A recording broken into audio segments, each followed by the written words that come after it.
Partner to Painter podcast, stories of inspiration, where we talk about mental health, addiction, religion, becoming a business owner and self-sufficient.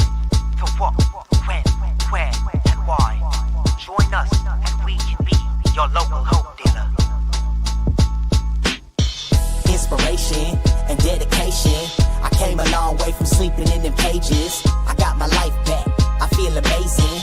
Life's a book, don't get stuck on sad pages. Rainy days with no money.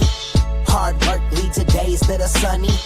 Looking back, it was all needed. The problems, the pain, the trauma, the grieving. You are now tuned in to the prisoner to painter. Prisoner to painter. Hard work, dedication. Rainy days, inspiration. Prisoner to painter. And now, a word from your local hope dealer.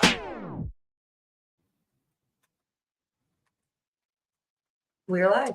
Welcome to the Prisoner to Painter podcast. I'm Nathan McDermott. And I'm Katie McDermott. And today joining us at the table is Baba. How are you doing today, sir? Wonderful. How are you? I'm doing great, man. Thank you for coming on. Allow for your peace and blessings. Well, here at the Prisoner to Painter podcast, we really just tried to talk about your story, your journey, and what your definition of success did come the end of it. So normally I just start right out with how was your childhood? So my first question would be, what's your earliest childhood memory? Oh, my earliest childhood memory. Oh boy, that's hell in let's see. That's going back. No, I never really thought about it. I guess when I came home, I remember that. They put me in the crib. I had a little poodle named Jaja. Oh. That's the name Jaja before, yeah. Okay. Heck yeah. Well, wow, that's some dang good memory. Where were you born and raised at, or where did you live before you came up to Michigan? I was in I would say I was down like the border of Louisiana and Texas. Okay. Down in the swamps. Right on, man. Down in Heck the yeah. swamps. Okay. You Honing my craft. living down there at so you'll catch me looking down a lot to go over my questions to see if I want to ask them, and then I do some stuff on the fly. Hearing you grew up in the swamps, you ever like catch crocodiles or alligators or anything like that? No, no offense, but I'm a brother. We don't do that. Okay, fair enough. Oh wow. Well, this is perfect. You kind of put me. I didn't know how to ask this, but now I think. Well, no, I think you set me up right. Being a white man, I find it difficult to ask some questions. So, how was it being black growing up in the South?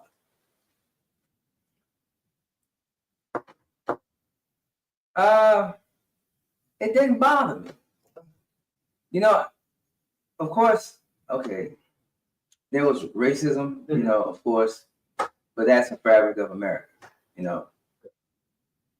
But once I got out of school, I didn't have to deal with it. Sure.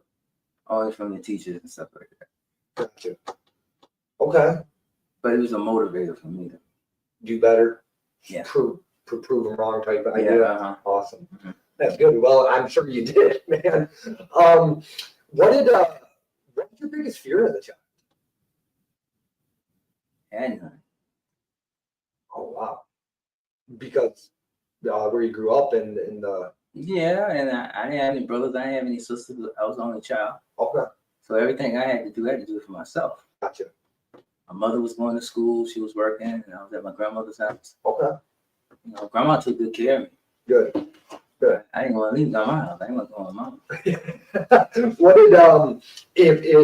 did mom and dad do for work besides you going to school? What did Father was absent for maybe the first 10 years of my life. okay. Do Pretty you absent. do you have a good relationship with him now, or had a good He relationship? passed a while ago. I'm sorry to hear Yeah, that. my condolences. Yeah, he passed at a young age, 53. Please don't mind my asking what happened. He was on dialysis, but he went in for surgery on his back and his heart, and he died. Oh, jeez. That's rough, man. I'm sorry to hear that. Okay. So because you are a Babalawo, I was curious. Were you involved in churches as a kid? Were you involved? Oh, I'm from the South, so everybody went to Baptist. Okay, We're all Baptist. right on. As some of my mother and the other aunts got older, they all branched off and moved out of the South. Mhm. And but we all went to Baptist church as a kid. So I wasn't real religious, no. Mhm. I was never religious. Okay. To be honest with you, but as we get deeper, I'll tell you how I got into spirituality. Okay, awesome. Is there any stories from your young childhood that you'd like to share in anything that jumps out at you? When I was living in South Philly, I think that was the hardest time. I went to school on 9th and Oregon, and everything between 9th and Oregon and 9th and Snyder was Italian going. This is going way back. So you had to get from Oregon to Snyder through the Italian neighborhoods, and that was pretty rough. And then right before you got out of an Italian neighborhood, there was a Vietnamese neighborhood, so you had to get out of that to get onto the black side. Okay. So that was pretty difficult every day getting home, just surviving. But I was a big dude, but I was quick. Okay. I was quick. Couldn't catch me. That's a good trait to have. Couldn't catch me. I was too sleep. Yeah, you are pretty big guy. I don't know how old you are, but you still hold yourself pretty. I mean, Yeah. Man, look, I used to be almost 600. Oh wow. Okay. That was back in 2010. It was not that long ago, really, about 18 years ago. 15 years ago. Yeah, and then I saw my weight jump up, and then in the last year, I dropped another 120. Yeah. Well, you look good. I'm back down to my high school weight. Right on. High school weight 240. Okay, I didn't get it. How was the journey of weight loss? Well, you know what? Okay, I did it back in the day when it first came out. You talking 2010, right? So I was pretty terrified about it myself. But a lot of the sisters around me were getting it done. They were losing weight. I was like, women ain't scared to do it. I ain't scared to do it. Not no sexist thing, but that's just real talk. So when I went to the office, this is funny. I came into the office and they weighed me. And the doctor wouldn't even let me see the tape until I signed the paperwork to excuse him if he did the surgery and I died on the table. Because he only had one guy that was bigger than me. I came in at 5'58". He said he did no surgery on a guy that was 6'12".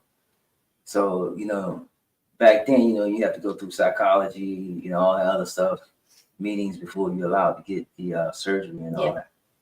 And then they put you on that whey protein to lose weight, which I did not take. It was bad for me. My body rejected it. But it took me like 3 weeks before I was approved for the surgery.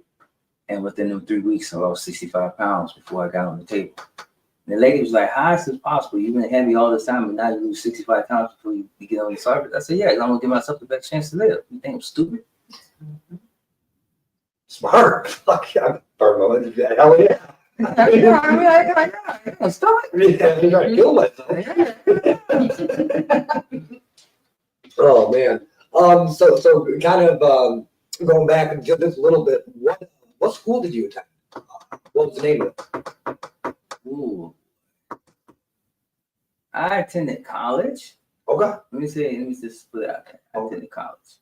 Okay. I graduated from Stockton. Did you have a specific field you went for, or just prereqs? I was the best. Okay, let me tell you. My SATs, okay. I went down south, stayed with my father. Bad decision. So I came back a year later, back north. And I was working in a trucking factory. And our faces used to be covered with smut because we used to do metal work, right? So one day I bit into my sandwich and the whole sandwich was black. And I was like, I can't live this way. Because I was, up north, in Jersey, it's a place called Wawa. It's all over the country now, but Wawa was up there. I would see people that I knew from high school going in and out. Wow, I'm like, what you doing right now? I'm like, I'm in school. I was like, hold on a minute, this dude's dumber than me. He used to cheat off me. And he in college? So I'm like, yeah, this ain't gonna work. So I went back to my old high school counselor because he was real cool, Mr. G. And I told him, I said, Mr. G, I gotta go to school. So I applied to Delaware State and Stockton. And the thing about it was, so I went to Stockton. I had my uncle who was a member of Mega Psi Phi, and he took me down and just happened the guy in admissions was Alpha Phi Alpha. So, you know, he had that Divine Nine connection. But he was like, your SATs are too low. And I don't know if I can get you in. It was like a 750. So you're gonna have to take the SATs again. So I went back, my best friend mom at the time was a librarian. So this, you know, this old school. So I got the books and VHSs to study. And so I could retake the SAT, right? So then it was a thing about financial aid. And you know, my mom, she old now, so I can get it off. So I told mom I would use the car until I had to go to the doctor's. But I would drive an hour all the way to the college and fall asleep in front of the financial aid office door because they open at 9. Mm-hmm. And they couldn't get in the door unless they moved me. Because I was determined to get into college. That's how determined I was. They was like, man, you gotta stop coming down here. Like, I was like, man, you gotta get me to school. I said, man, I said, you know what the odds are for black men out here, it's death or jail. So I was like, nah, I gotta get into school. So I studied, I retook the SATs, I got 1,000. Okay, so that was enough to get me in. You know, they don't kill this thing now, which gave a lot of African Americans an opportunity. Equal Opportunity Fund. Yeah. And I went to school in the Equal Opportunity Fund. And I was able to, I was there for 5 years. I pledged Iota Phi Theta. I was on Dean of Fellowship Committee. I was elected Student Senate 4 years out of 5 years I was there. I was the first one to go to Washington, D.C. on the Minority Leadership Fellowship Program. Thanks to Miss Vera King Ferris. The president at the time, she signed off on it personally to send me. She was a great inspiration to me when I was there. Stephen Davis, Tony, and Mel. What's Mel's last name? Mel was one of the brothers that they did the HBO special on because he was the one that put up his fist during the Olympics. And so he was head of the athletic director and admission. And I remember like when I came back from my intern, I interned with Senator Torselli. And then when Torselli went on break, I went to work for BET while I was down in DC. So, you know, when I was down in DC, Chocolate City, that's where I learned how to dress. Shout out to DC Live, Republican Gardens. Oh yeah, we had fun. And rest in condolences to Chuck Brown and the Go-Go they played on there. I had a lot of fun with Go-Go. But you know, I was able to get to the political side of it, learn how DC worked, and then I went to BET because I had a friend of mine. He's they sold BET out of DC to Viacom. Yeah. And the brother that got me in with the intern now, he is the director of diversity at Viacom now. His name is Tuma. So how you doing, Tuma, if you see this? So yeah, he was Phi Beta Sigma. So yeah, he was a good friend of mine. So, you know, I had a very good experience in DC. And then after I left that internship in DC, I spent 12 of my birthdays in DC. That's how much I love DC. So yeah, college was pretty much a breeze. Okay. Yeah, I didn't buy any books after the first semester. Like people would get mad, like, yo, you don't even study, all you do is have a good time. I'm like, well, you're not smart enough, buddy. Can't keep up. The hell, man, if you're graduating, the hell matter if I'm buying books or not. Right? They were all on academic probation, not me. Mm-hmm. Yeah. Not me. Yeah. Man, I'm sorry. Sometimes I get off drugs. Like that's impressive. Yeah, I had a good relationship with the professors, mm-hmm. with the staff, all the administrators. They all knew me. I think the president of college now is Harvey Kesselman. If you see it, Harvey, I love you, miss you. We had a good time. I had a good time, and 2 years before I graduated, I went to the director of curriculum studies, and I sat down. I said, you know what? I know a lot of brothers that walk the stage but don't graduate. I said, I need you to take a look at my curriculum from start to finish to find out what I needed to graduate. So when I do graduate, I actually graduate. Mm-hmm. I'm not gonna make myself look like a fool not coming home with a degree, because I ain't gonna come back to college after I left. You know what I'm saying?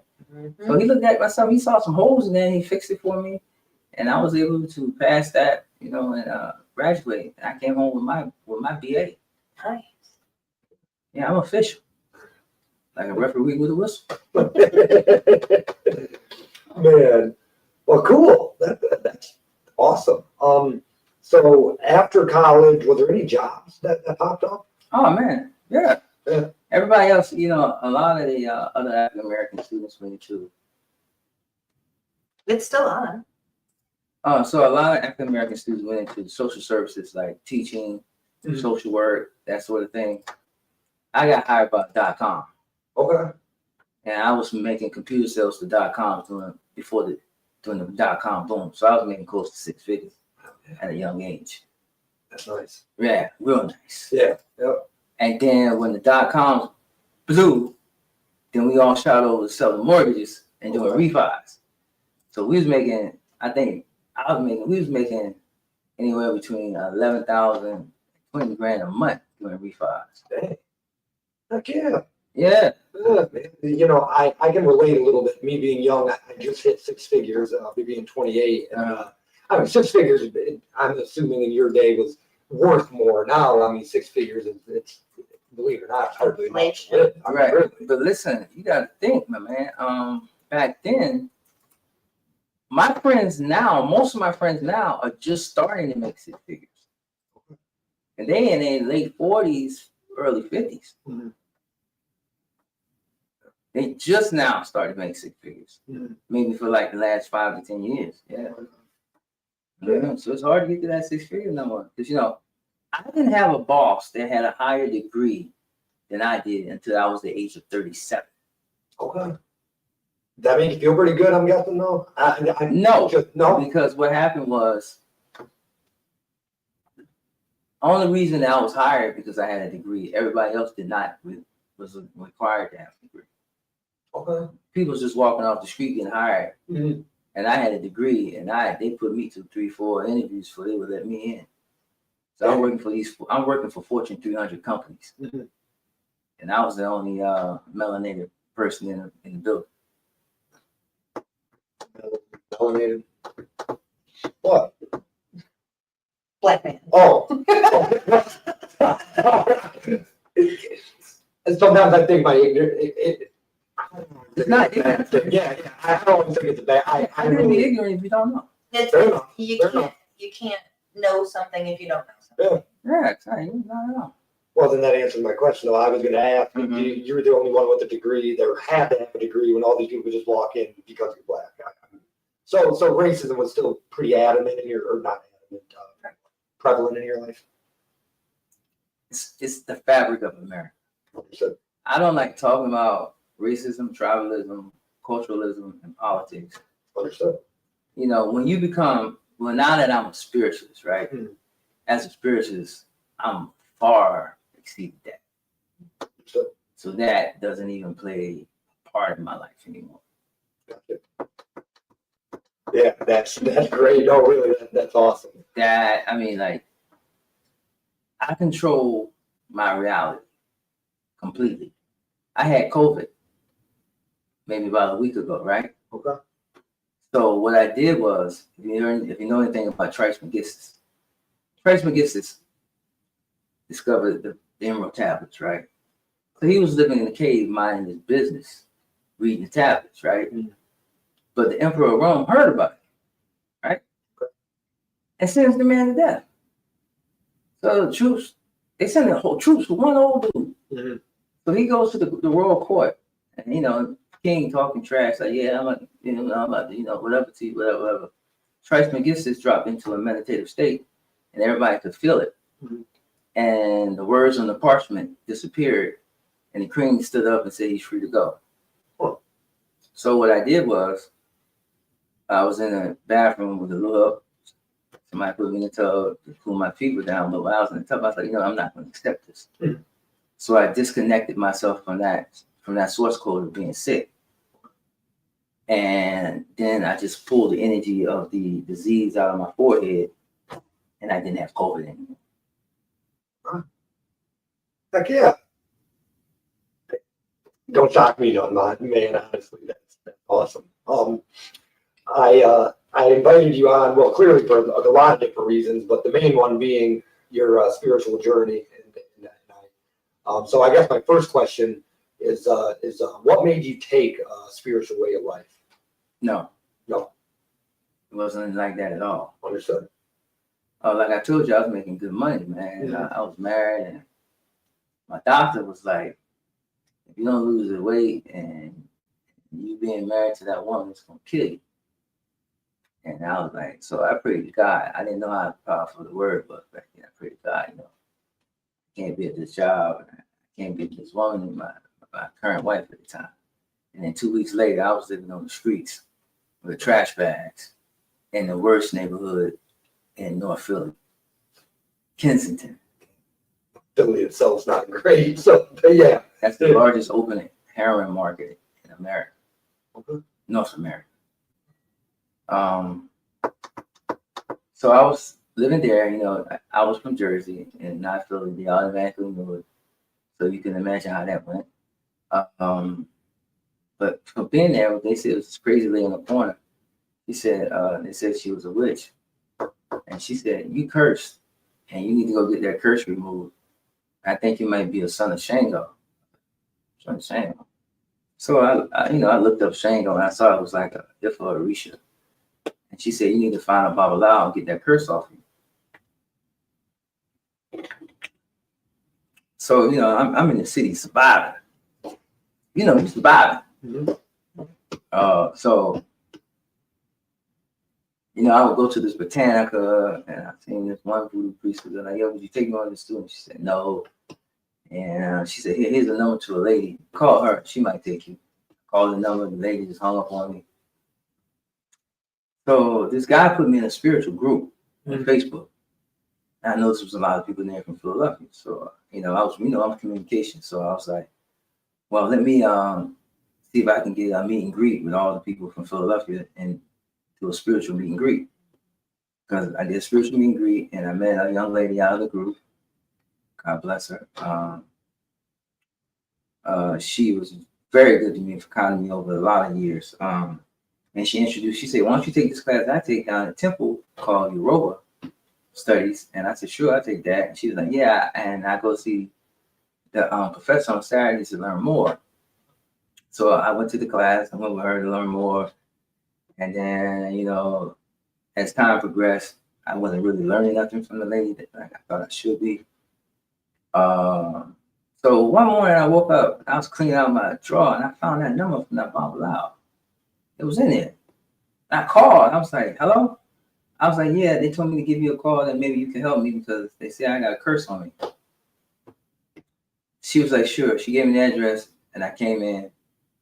And when I walked through the door, the mistress of the house, the madre, looked at me and she said, oh yeah, somebody's working you. So I pulled out my phone. I said, is this the lady right here? She said, yeah, she's been working you for the last 12 years. That's what made me pick up all the weight and all the other stuff because she was working. And that lady just happened to be my aunt.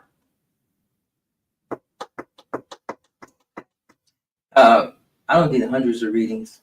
90% of the readings that I do, the person that's working you is either your best friend, a family member, or extended family member are working you. And most of the negative baneful work is done out of envy, not out of hate, just envy. Envy is way worse than hate. And then the other 10% is when family members or people get together and pay a spiritualist like $5,000 to work you to death, to unalive you. Yeah. People go out of their way to pay somebody to hurt somebody that seems Thousands of dollars. wild. Do you come across that a lot? Or, well, you just said about 10% of the time. 10% is too many, though. Yeah. It's always somebody you know, brother. Always somebody you know. It always seems to be that way. The one closest to you. I mean, just the old saying that. I think when mothers be taking youth off the daughters, mother-in-laws and father-in-laws don't like who they daughter or son married. The work begins there. Best friends, because you got a nice looking husband and I don't, and you got a good family life and I don't. Starts there, man. It's just envy. It's funny. I feel more envy from some people that I know than hate, and you're right. Envy feels worse. Like it feels ugly. Oh, when they envy you, bro, that's probably they probably doing something. Probably doing something. What is the sorry, well, I find myself, what is the I don't know much about what you practice, how you practice, and so I'm just gonna, what is the significance of the Ifa in the Yoruba tradition? Okay, well, let me tell you first about Ifa. Okay. Ifa was started in Nigeria, in Ile-Ife, to the Ile-Ife, Duduwa. We don't know how long ago it was, but Ifa, in my opinion, was around before the post-Oduvian period, before the flood. Okay. In my opinion. Okay. Because they just discovered the halls of Amentium under the pyramids. Now they can't say that the Atlantic civilization didn't exist. I've seen that they found those. Now they can't deny that Atlantic civilization did not exist, because Atlantis was a civilization. It was all over the planet. And if you go to Punapuku and when you grab the Magna Carta dish, it has cuneiform, it has Mesopotamian writing in it, and it's writing from all over the world and on that one dish at Punapuku. Cool. Yeah, so yeah, that was a great meeting place. Okay. It was built by the ancients, and they were more ancient than the Atlanteans, because you had the giants that did a lot of work here too before the Atlanteans did. Okay. So you know the giants, that goes back to the Anunnaki. So that's that's half a million or more years. So yeah, it goes back to that. But Ifa is a beautiful religion with your African Orishas. Ifa is the most complex.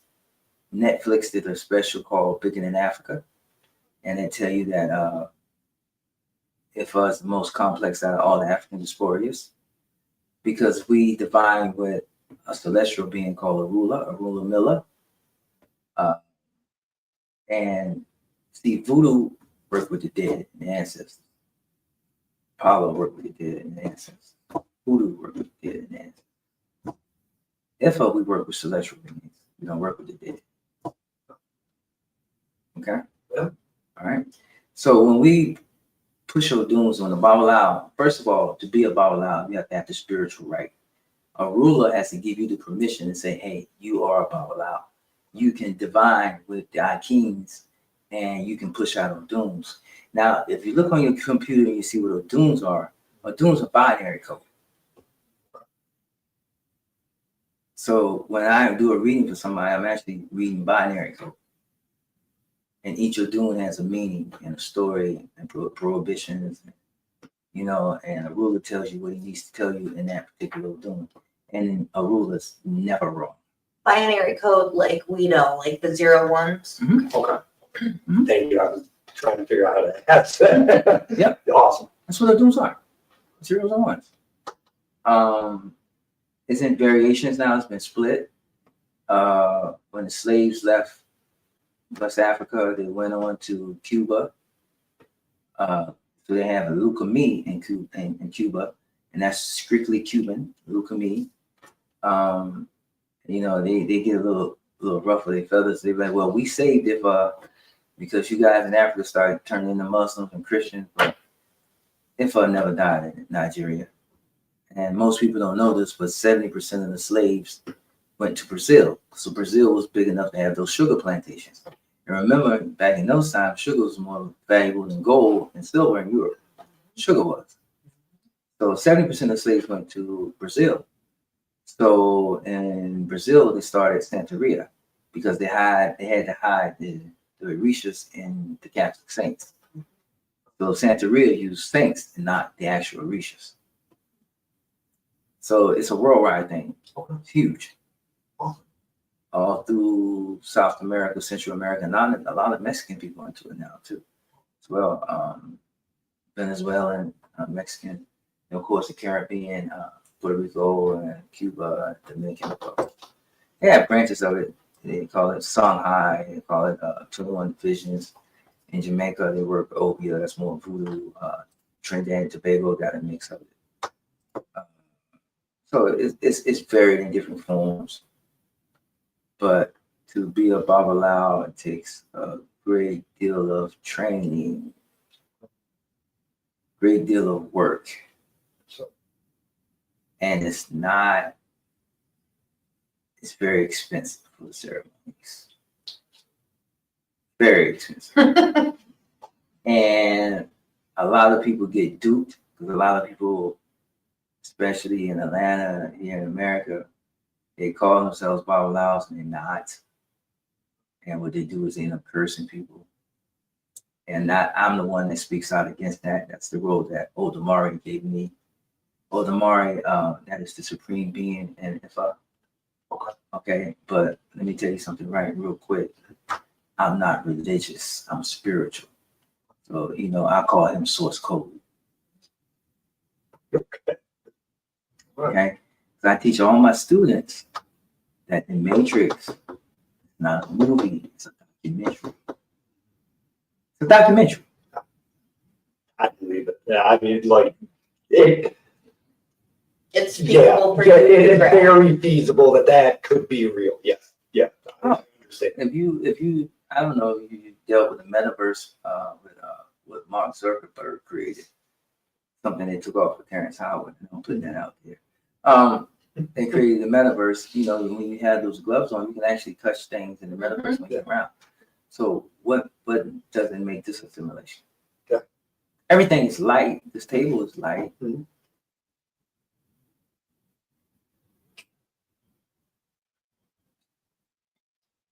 Allegedly. Oh, allegedly. Allegedly. But everything is made out of light. And the construct. Really Cross proved that when light protons are being observed, they act differently when they're not being observed. Yes, that's one of my favorite scientific experiments. The two-slit experiment. Yeah. So now if you go back to the teachings of thought, right? Everything thought and Tesla, 369. So if you can grasp the concept of everything having a vibration and a frequency, then you're able to ascend. You break what the God Gnostics would call the demi-merge, and you escape the soul prison that they have on earth, and you extend out and become a being of light. The true evolution of mankind. What you're saying is you can use thought patterns to hack out of, for lack of better words, hack out of the construct. I hacked my way out of COVID, didn't I? Mm-hmm. Yeah. See, because like when I do lives and when I'm on TikTok or whatever, I tell people, I tell my students, I was like, listen, man. They were like, well, I can't afford the price. I said, the prices, you don't even know prices. The prices, because that's all held back in the day. That was all held by Cubans and Puerto Ricans. It wasn't a Shay African babalawos went over here in America then. Until it got big. If it got big over there, they knew they could make money. So back in the day, if you wanted a ceremony, you was paying anywhere between $5,000 and $15,000, right, for a ceremony. Yeah. My babalawo paid $25,000 for his babalawo ceremony back in '84.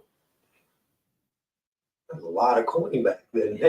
Right. So and now crackhead price on a Babalawo ceremony is 30,000. Sorry. I'm sorry. That's crazy. I like the unit of measurement. Yeah. Mhm. And you gotta make sure whoever's doing it is doing it right, because you get the wrong crown put on your head. I don't have to switch people crowns and turn them around because allegedly,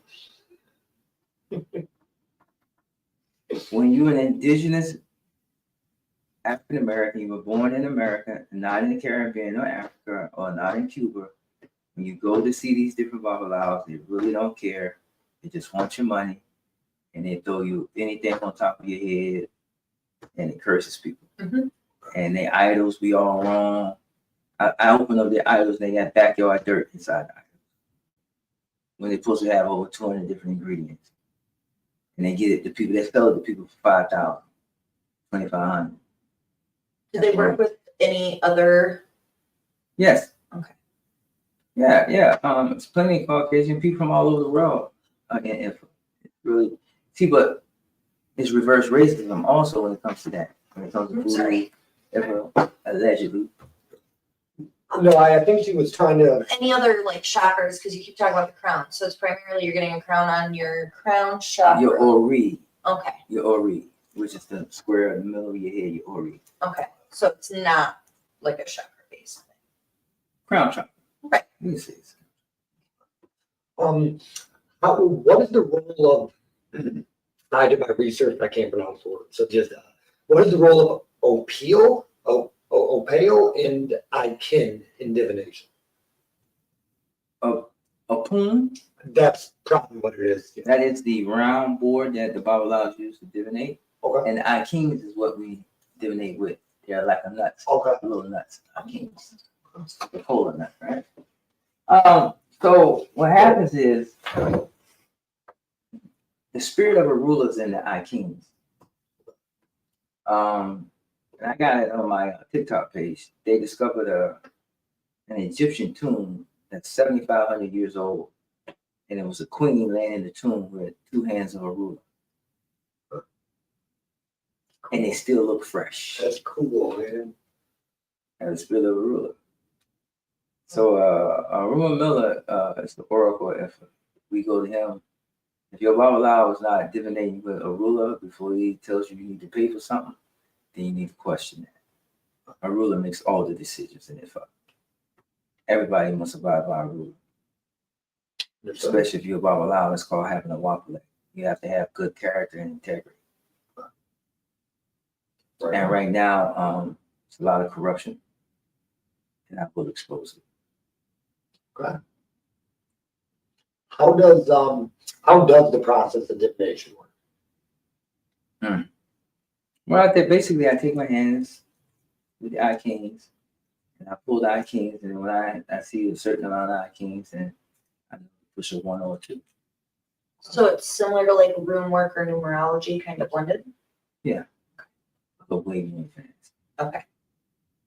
Because the ruler's pulling those tunes out for the person. Okay. Yeah, it's deep.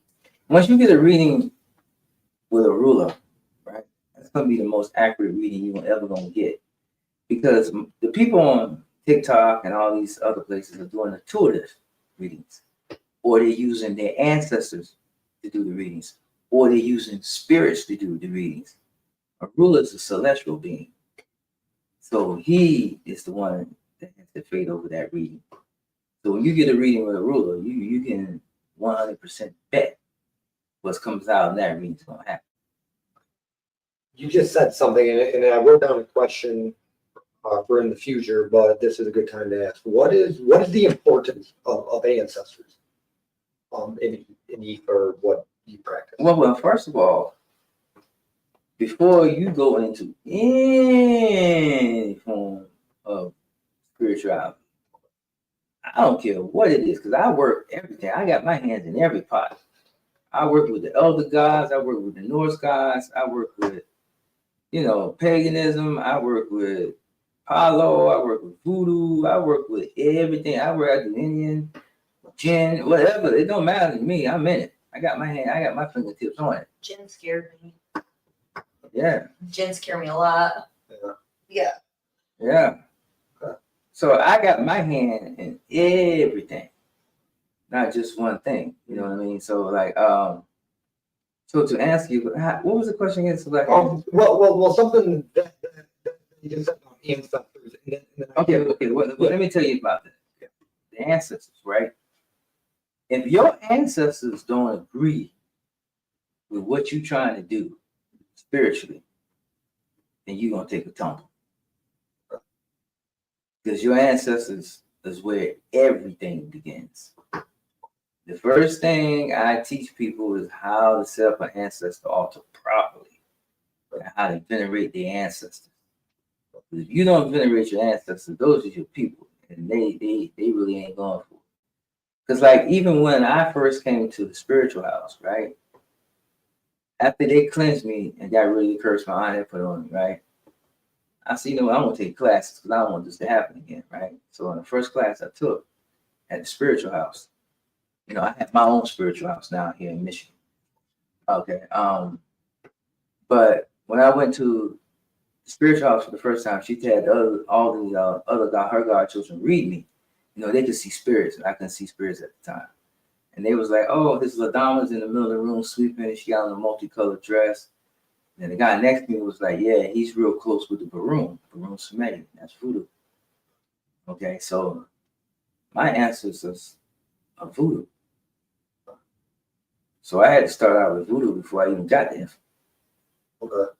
Because that's what your ancestors practiced, so to keep them happy or To open the door to more spiritual practices. Right.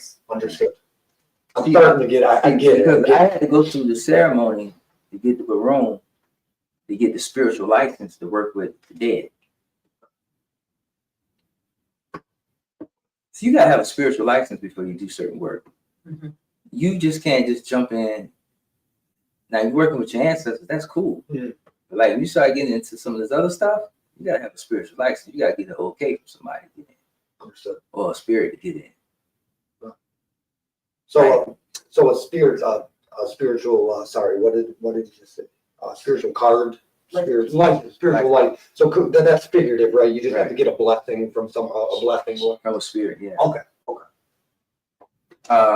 So, you know, when we get the ceremony of the Baroon, then I had spiritual license to work with the dead. Gotcha. Okay. You know, I could work with the Gede, the Loa, Petro, Simbi, Larada, all the different tribes in voodoo. Now, voodoo is practiced differently all over the world.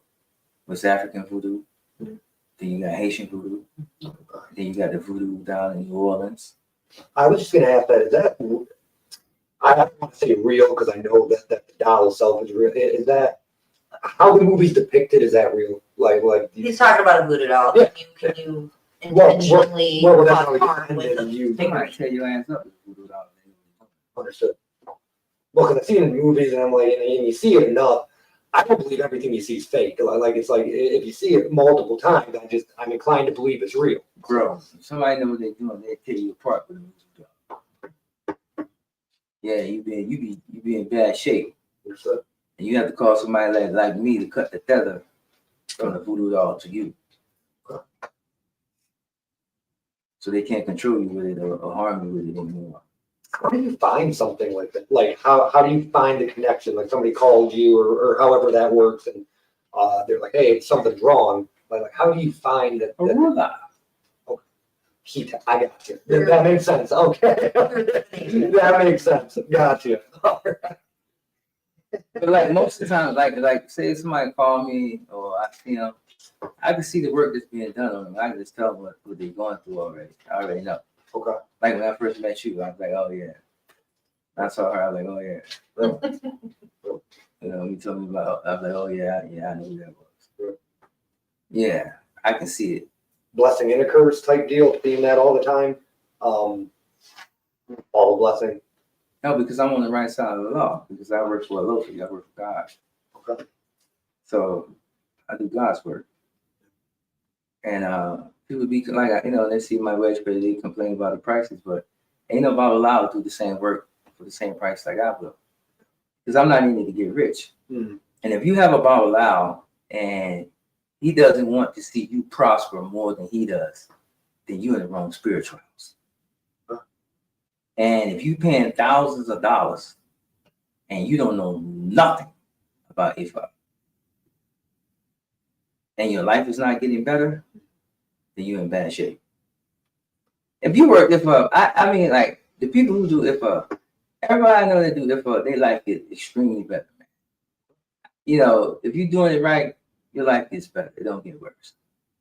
So if your life getting worse and you call yourself in a proper spiritual house, you need to really divulge into that. Like if one of my godchildren are not doing well, not divulge into what's going on and to get them straightened out so they get back on their feet.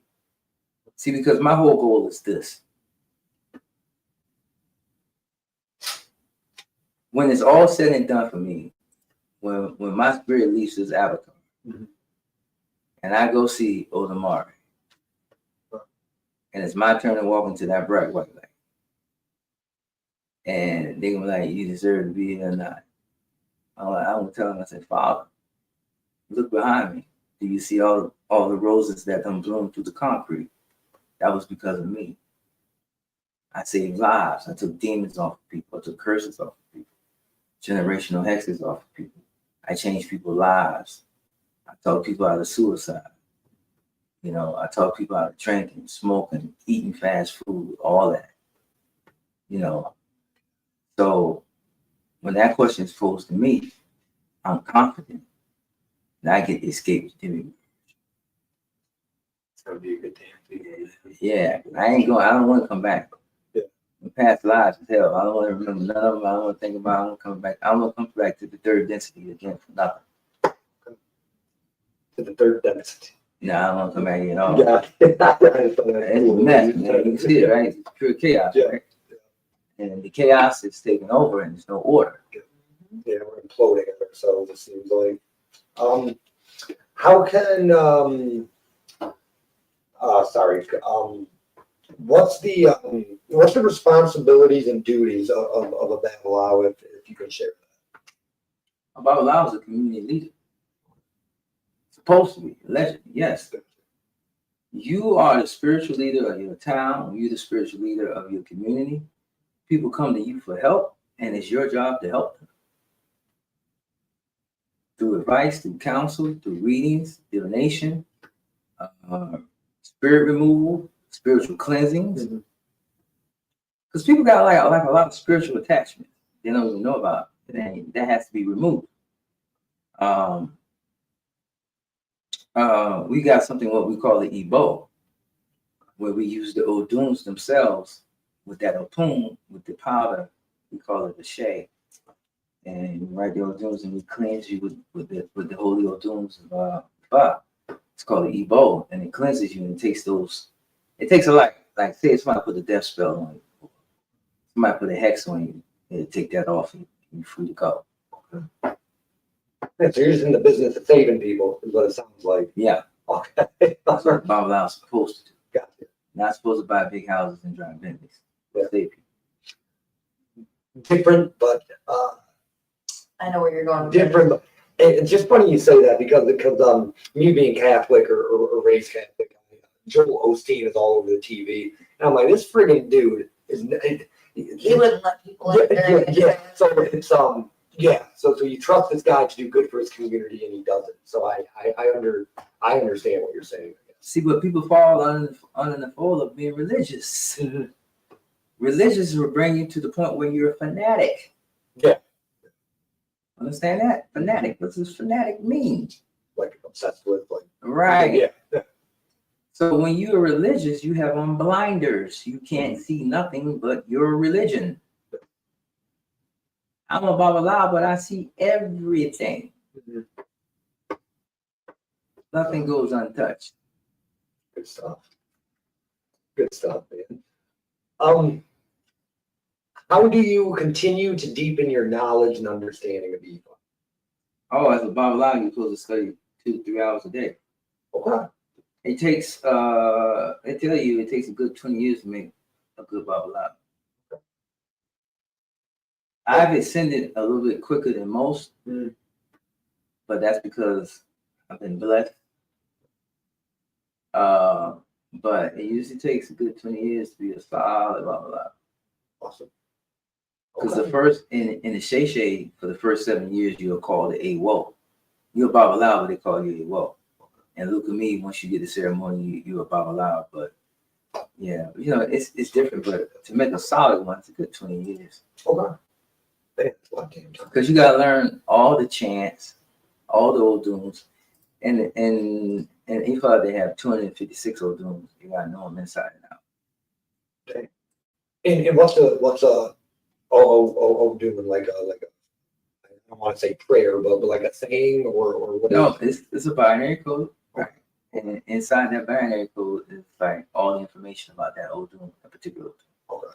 So when I do a reading on you and the Oduns come out, I look at the Oduns, I can tell you everything about your life.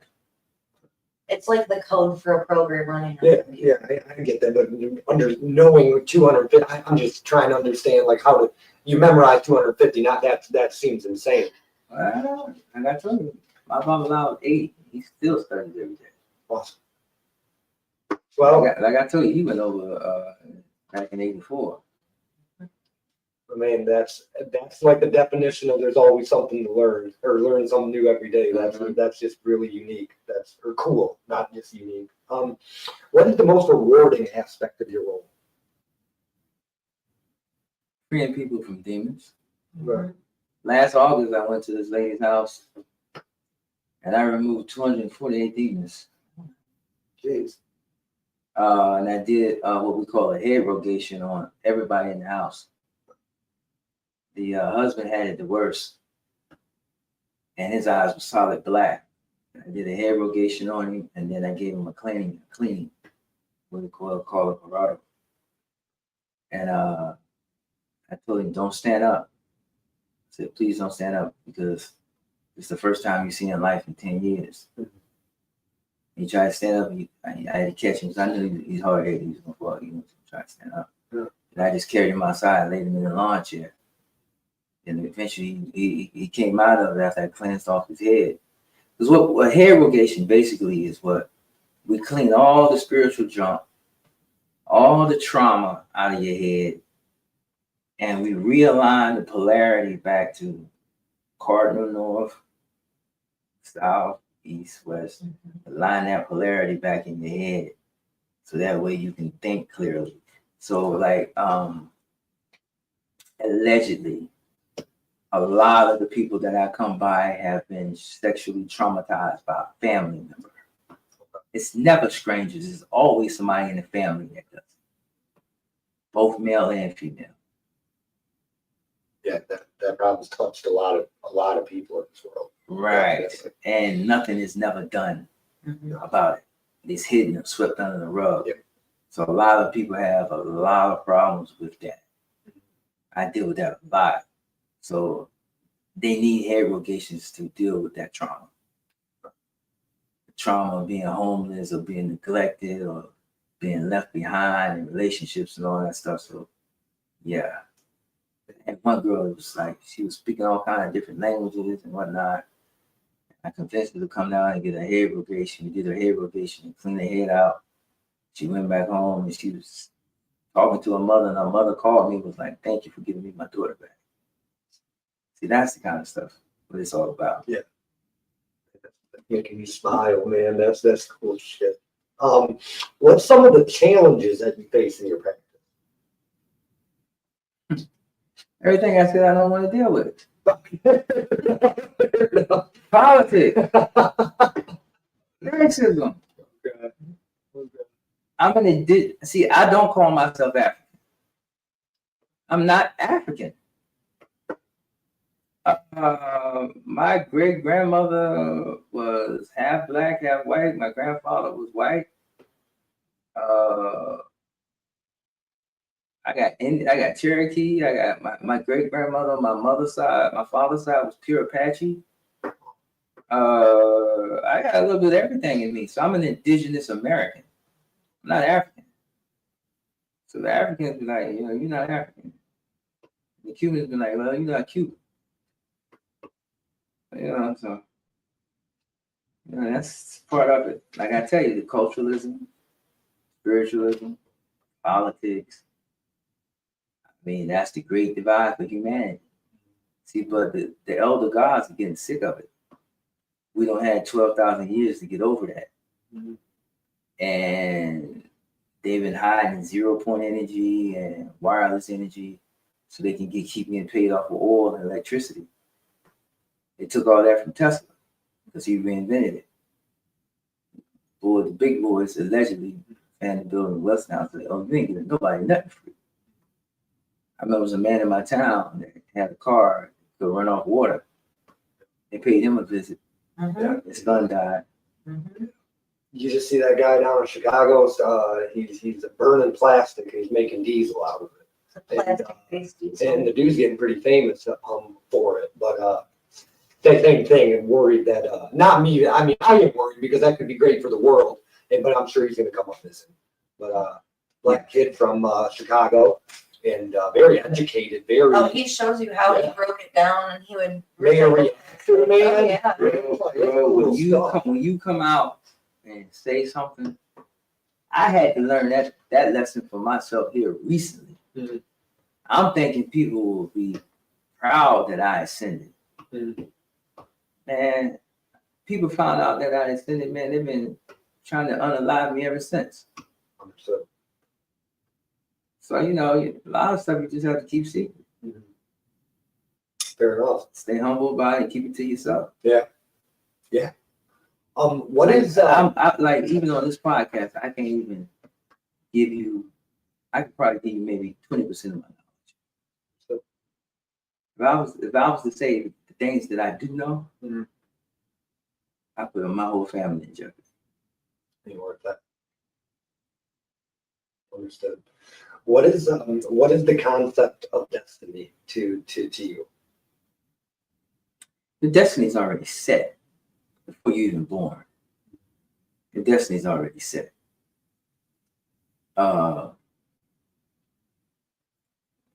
You know, there's a lot of people running around here wanting to be babalawos, faking to be babalawos, paying money to go be a babalawo in 7 days. Took me 10 years to be a babalawo. And see, like a lot of people say, "Oh, I'm a babalawo because my father was a babalawo, my uncle was a babalawo. Well, I paid $20,000 for the ceremony, so I'm a babalawo." No, you're not. If a ruler didn't give you the permission, and a ruler miller didn't give you the permission, then you're not a babalawo. You're just not. Spiritual license again. So I tell you, destiny. Me, man, I didn't know what the hell no babalawo was. I didn't know about no spirituality, man. I was a college frat boy. Well, I know about that kind of crap. Working in corporate America. I didn't know nothing about no spirituality. I used to watch them dumb horror movies. Like, man, that's crazy. Yeah. But now I'm living it. Mm-hmm. Every day. And spirits told me, they was like, you can't never walk away from spirituality. Because you got a destiny. Mm-hmm. I can't never walk away from it. But I got a destiny in it. And I got a lot to do to fulfill my destiny. Mm-hmm. So, yeah, they told me what my destiny was. They told me what I was supposed to do. Yeah, so that's destiny. It's already set in stone before you even get here, bro. All right. A couple more questions.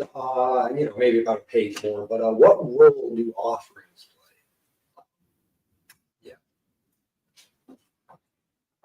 What religion you don't give offerings? I don't know about many None. religions. So yeah, no, okay. None. Okay. All right. There is no such thing. Okay. No such thing. Every religion you have to give offerings. There has to be some kind of exchange between you and spirit. Whether it's fruit, money, flowers, dirt, prayer, chants. Yeah. There's always offerings to be made. Always. Now, some some religions allegedly, the older ones, they still use blood.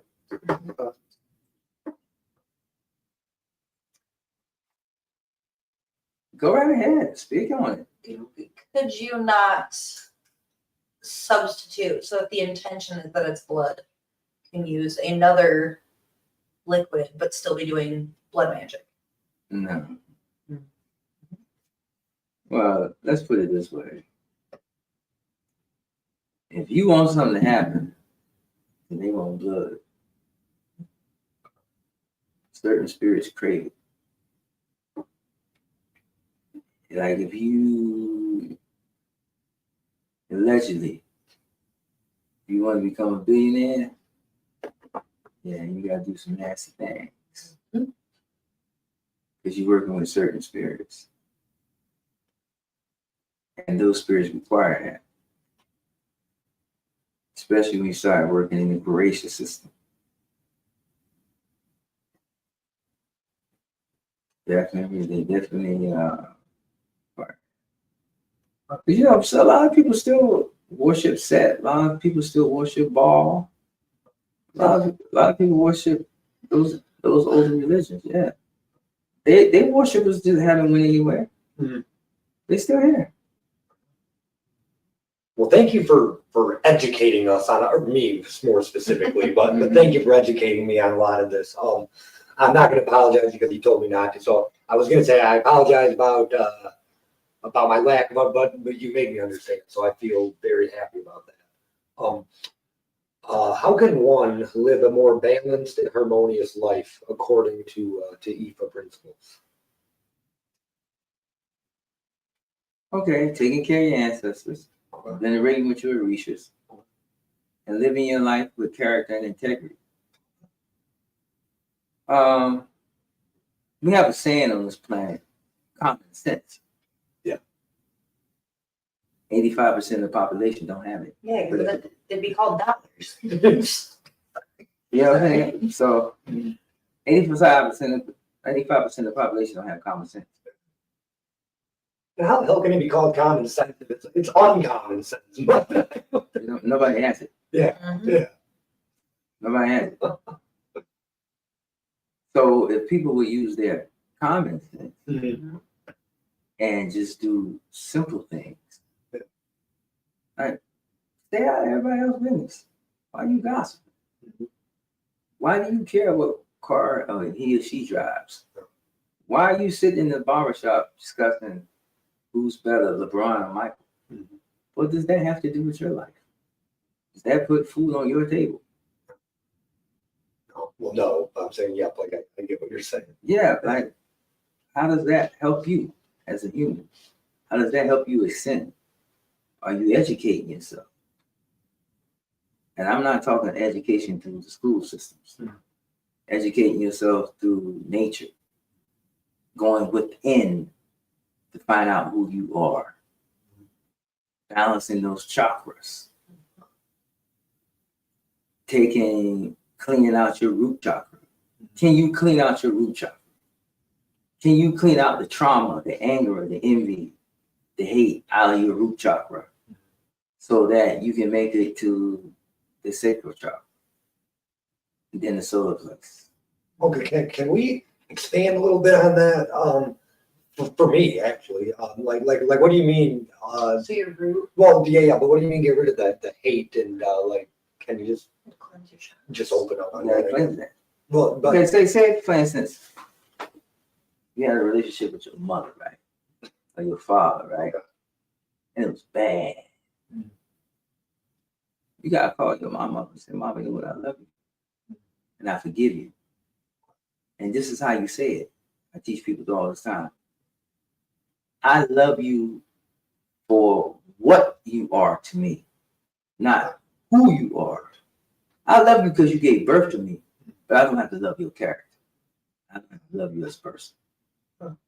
And you got to forgive them and move on. That's part of cleaning out that root chakra.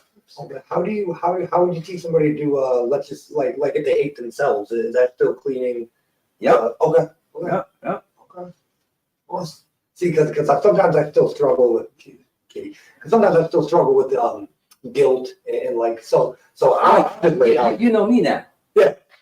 Yeah, worry about it. Okay. See, so I'll share a little bit. I'm very open with my story, but there's one time in particular I stole $1,000 from my mom and dad. It was their mortgage payment, and I don't know if I'm the reason that. Were you in your right mind? No, I was on drugs. But I hold on to that. I mean, that was 12 years ago, and I hold on to that like it was yesterday. And off camera, I'll tell you how to get rid of it. Understood. It's funny because I go to church and church is good for me. Like, you can help me quit drinking, but I go to all these and it's like, Jesus forgives you. Okay, let me. I want to put you on game. All right, I'll put you on game. All right, 2 oldest Bibles in the world. One is in Israel, one in Ethiopia. Okay. They're 2 feet wide and 2 feet thick. How big is the Bible you carry to church? They have tax Bibles. Yeah, I mean, they're not big. That's not even the Cliff Notes, brother. Understood. Yeah, that's It's between 60 and 80 books of the Bible, man. Mm-hmm. So what you read? What is you reading then? Honestly, I don't read that either. But I'm just being transparent. What did you read? Me, So if you don't have that Ethiopian Bible or that Jewish original Bible, then what is you reading? What is you reading? And people's account. Yeah, I see what you're saying. Like, Is that true Christianity, bro? you're reading the intro. Yeah, the equivalent to the intro. Right. Jesus. Mm-hmm. They want to put everything on Jesus, right? Jesus have a church? He have any cathedrals? Jesus said it in the Codex of Judas. He said, y'all gonna use my name to murder millions. Sure.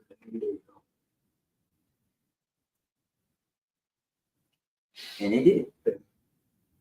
They wiped out whole tribes, whole genetic lines to force them to be Christians.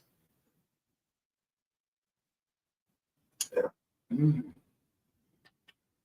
You think Jesus would have did that? No. Believe Now listen, I'm a Babalawo. I tell you, Jesus is an enlightened being. Mhm. He's in one of the old dooms and Ifa. He was an enlightened being. They don't even know his journey. When he was born, they snuck him through Egypt, out of Egypt, through India, to study with the great gurus in India, on to Tibet to train Allah. And then when he honed his talents, he said, I'm going back to save my people. Right? Mhm. And who killed him? His people, the Romans. His people. Okay. Who killed Malcolm X? His people. Who killed Martin Luther King? His people. You see what I'm getting at? Yeah. I guess I never really see it. You're opening up my eyes to more than. Like I just told you that I said I had elevation. Mhm. And guess who's trying to kill him? I'm just your people. I'm guessing. All right. Yeah. Us. Well, not us. Yeah. Yeah, this has been a pleasure. What's next for you? If you can say. Well, I'm here for a reason. Mhm. So I'm in this area for a reason. I'm a real Babalawo. So I'm here to remove some demons off of people, get demons out of people's houses, get people on the spiritual right track. I have a spiritual house where I do ceremonies. I do Ifa, I do voodoo, I do palo, and then half of the spiritual house is for people who do the left-hand path. What's that?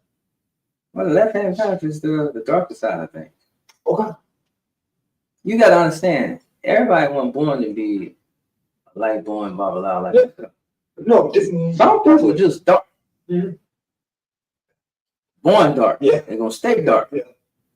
So you got to work with them people too. Mhm. Because a lot of them start doing stuff with those type of spirits, and really don't know what they're doing, opening portals and hurting themselves and everybody in their family. So I just rather teach them how to do darker things and work with darker entities than have them running loose around in the community just doing all kinds of stuff. Well, for sure. I was just more asking because I didn't understand the term. I mean, that's okay. It's like yin and yang. There has to be light and dark. Yeah, no, There has to be balance. No, I totally understand that. Just he said left hand, and I just didn't understand what you were saying. Yeah, so I work with people who do work with some of the elder gods, the H.P. Lovecraft, Luciferians, people who do the darker side of voodoo, darker side of Apollo. They need guidance too, man. You just can't let the people run loose. You might as well show them the right way how to do it. Yeah. And let them know that it has to be balanced too. You can't just be doing all kind of dark stuff too all the time. Mm-hmm. So I'm trying to kind of save everybody. Can you talk a little bit about the spiritual house? I just got a little note in there. So is there anything you'd like to share about that or talk about? Well, what it is that when the left hand path is called the Chorus Antheos. And I got a gentleman by the name of Chris the Draconian. Mm-hmm. He teaches that. Chris the Draconian teaches the left hand side of the house because he works in the void. He's the abyss. So he handles all of the darker spirits, and he's damn good too. Are these the Facebook groups that we tagged? Yeah. Okay. Yeah. He is damn good, especially with demons. Like he can have a conversation with a demon. Straight up. I'm like, bro, how do you do that? You just talk to them like they regular people. And he's good at it. So that's why I got him in charge of the left-hand side of the spiritual house. And then I got the other side. The people that's interested in voodoo or hoodoo, I got a voodoo priestess. I got, I'm a voodoo priest. I do Palo. I'm not a Polero. No, I'm not. Assalamu alaikum. But I am a Babalawo, so people that are info, they can come get that information too. So I got everything covered in my spiritual house. So if people want to come and learn, they want to take classes, or they want to go through ceremonies, they can. So I got everything covered. So that way it's open to everyone. It's not blocked off by color.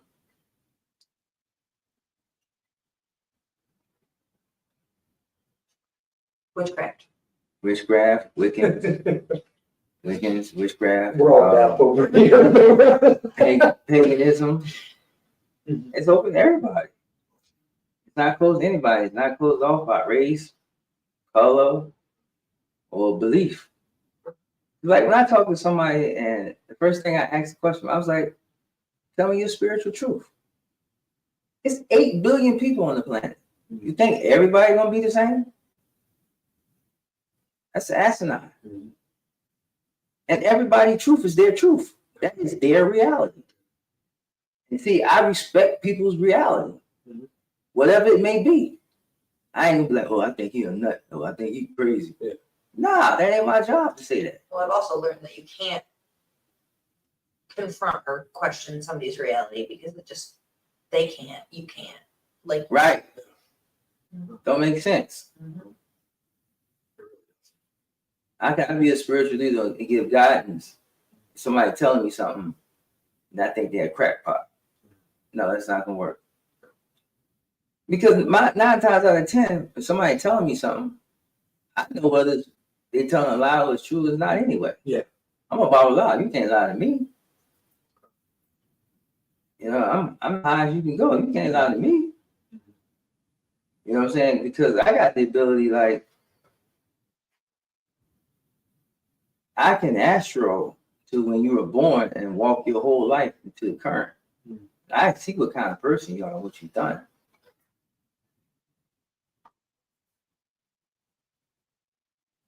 I can see it. Mm-hmm. I know what you've done. I know what you do. You ain't got to tell me what you do in your bedroom or your house. I already know already. Mm-hmm. And like if you do drugs or you drink or whatever, I'm a no goon. I can smell it in your blood. So I already know. Mhm. You ain't trying to hide nothing from me. It ain't gonna work. Good trade. If it is okay, I think we're getting close to the end, but that doesn't mean to cut you off or you to not say your own kind, like still speak how you will. Okay. Do you want to talk a little bit about your current relationship? Is that something that I can ask you? Current relationship, sorry, go ahead. With your significant other, with your lady. She is a priestess as well. Okay. She helps run the spiritual house as well. Awesome.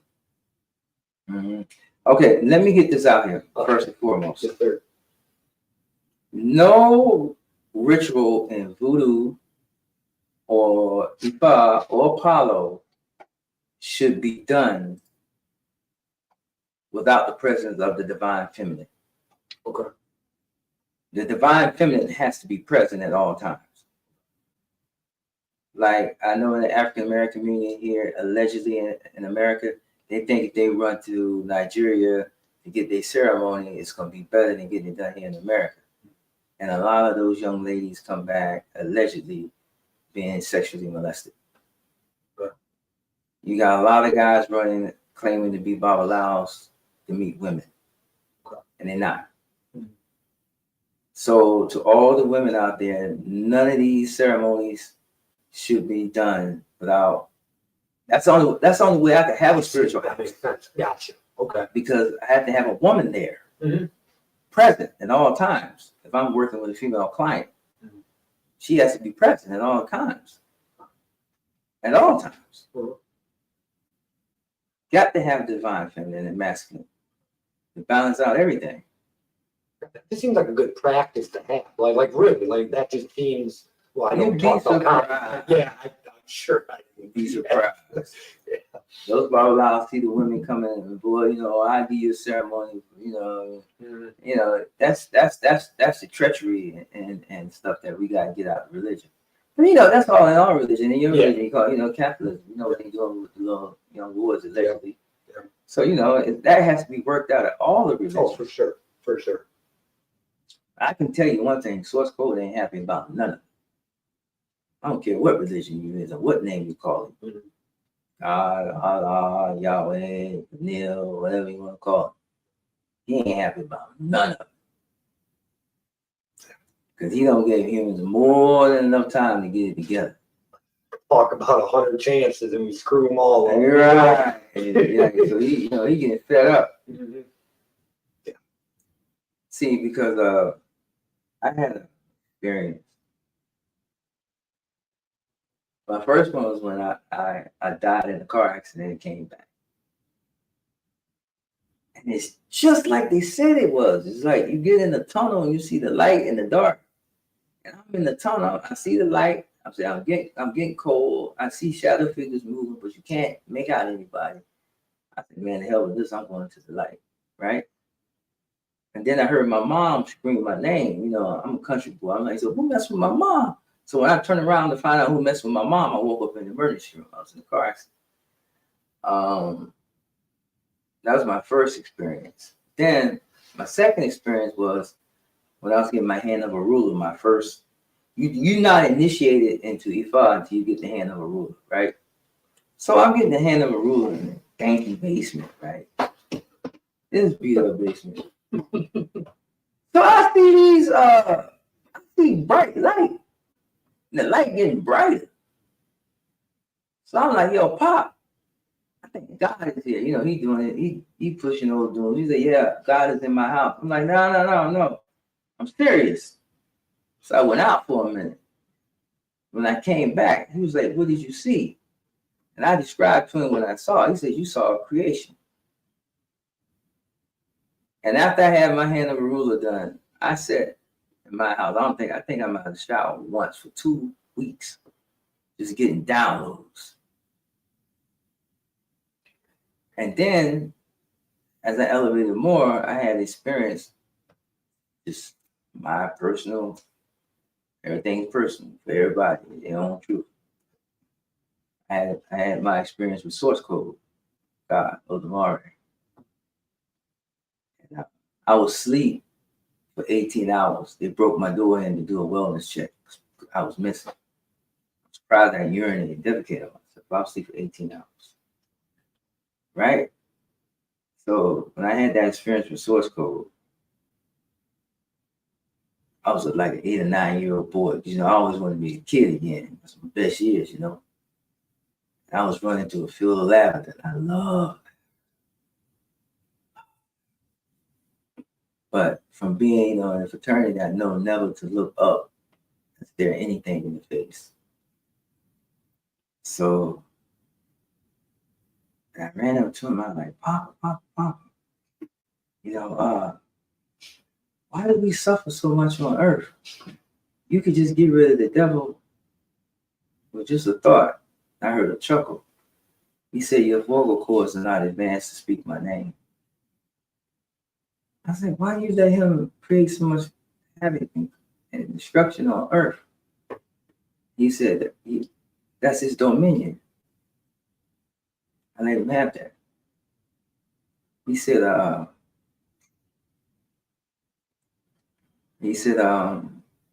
he destroys, I just come behind him and create. He destroys things, I come behind him and create. I said, but you could get rid of him with just a thought. And he said, and this cleared up everything I ever needed to know about spiritualism. He said, that's my son. How can I kill my own son? Especially when I am love.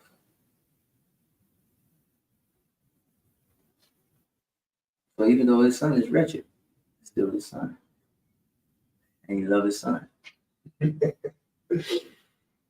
Wow, sorry, that was heavy in a good way. That was good. So that answers a lot. Yeah. That answers a lot. So after, I came back, right? I was like, man, I should ask about 0-point energy or this or that, and all the aliens and all that. I should ask something big. But it's because I asked such a humble question. Was the reason that God took a liking to me and took me to the heights that He's taken me. I just got another check with humility. And God told me, I did my reading, and God said this wasn't to destroy you. It was to refine you for your next extension. I have a couple of my wrap-up questions, and then Katie has hers, and then I will give you your gift card. I get a gift card out at the end of every episode. Oh, thank you. Yeah, of course. I need to know. Yeah. It's just something that I did first, and I just enjoy doing it. It's this is to help people anyways, and it's just a little thank you because some people drive, and you guys drove not too far. Some people drive far down, so just a thought that I had. What is your definition of success? At this age, at this point? Yeah.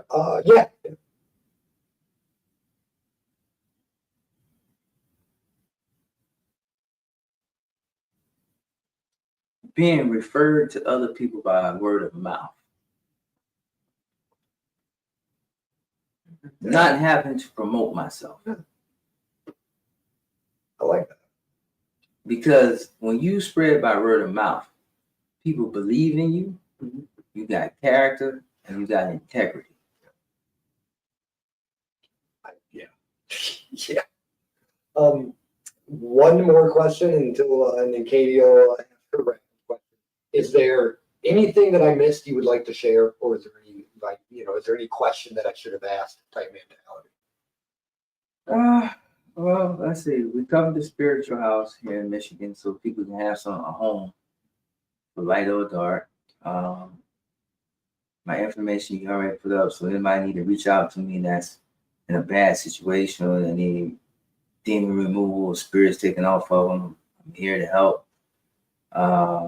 You want to learn to work with spirits, I'm here to help, light or dark. That's just the main thing I want to give out to people. Get into your spiritualism. Don't be so religious. Then all those politics, the racism and the tribalism, go. And just come learn how to elevate yourself and go within. Like, we're gonna work on your root chakra. I want everybody else to work on their root chakra. So they work on their lower self. Once you work on your lower self, then you'll be able to connect to your higher self. Then once you connect to your higher self and that third eye open, that crown chakra open, and you got access to the ether. And remember, there's nothing new under the sun. So when you get access to the ether, then you get all the knowledge that's ever been written or spoke about in the universe. You get all of that. That's what Tesla was. It was in the ether. The Germans had 7 witches they called the Brill. And they had hair all the way down, maybe 8 feet long. And these witches used to do all their readings and whatnot. And that's who told them about Antarctica and UFO designs and weapon designs. They were in contact with another consciousness in the universe. It's all that's in the ether. Everything you want to know is in the ether. Cosmic records. It's all there. It's all there. Katie, your rap question? If one word, you've had one word to describe your entire journey from where you started to where you were going, what would it be? Blessed. Perfect. Then my last thing that I do is this week I got a gift card from Baby Bear Burger. It is a dine-in bar / takeout burger shop with a pickup window. Really, just a really good burger place. I hope need be. Serving juicy steak burgers, loaded seasoned fries, and monster dog 2-packs. You can also order online with delivery. Available through DoorDash and Uber Eats. Catering drop-off is available. Located 2400 Page Avenue, Jackson, Michigan. Their phone number is 517-392-3060. Their burger is really good. They used to have these love fries. I don't know if they still have them, but they're love I want to show you a little trick before I go. Yeah, please do. This is the staff that I earned. I got to fix him back up. He has stuff going around his head. You know, going to the airports to carry stuff. Mm-hmm. This is the staff that took me 9 years to earn. This is the staff of Otudowa. He had 2 sons, Rosia and Vermouth. Right?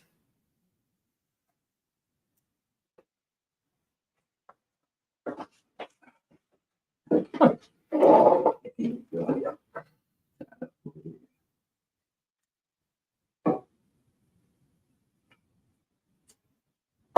See that?